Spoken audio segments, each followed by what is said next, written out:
சூரியகாந்தி தாவரத்தின் பழத்தையே நாம் சூரியகாந்தி விதை என்று அழைத்து வருகிறோம். அந்த பழம் வித்தின் அமைப்பை ஒத்து இருப்பதே இதற்கு காரணம். உமி நீக்கப்பட்ட பிறகு கிடைக்கப்படும் பருப்பு உண்ணப்படும் பகுதியாகும்.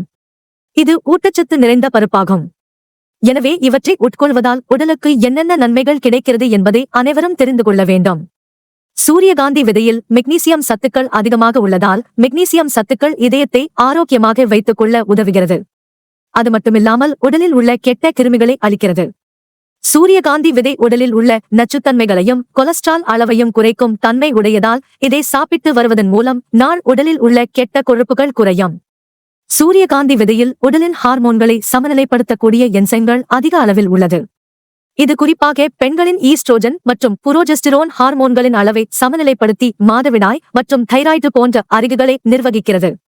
மேலும் கர்ப்பகாலத்தில் முதல் 3 மாதங்களில் ஏற்படக்கூடிய வாந்தி மற்றும் குமட்டல் போன்ற பிரச்சனைகளை தடுக்கிறது. சூரியகாந்தி விதைகளில் உள்ள நொதிகள் செரிமான மண்டலத்தை ஒழுங்குபடுத்தி மலச்சிக்கல் பிரச்சனையை சரி செய்கிறது. அது மட்டுமில்லாமல் வயிறு மற்றும் குடல் செயல்பாட்டை ஒழுங்குபடுத்தி குடல் நோய்கள் வராமலும் தடுக்கிறது. சூரியகாந்தி விதையில் தயாமின் என்ற சக்தி உள்ளது. இது உடலின் ஆற்றலை நிர்வகிப்பதில் முக்கிய பங்கு வகிக்கிறது. மேலும் இதில் உள்ள ஊட்டச்சத்துக்களும் எலக்ட்ரோலைட்டுகளும் உடலுக்கு ஆற்றலை அளிக்கிறது.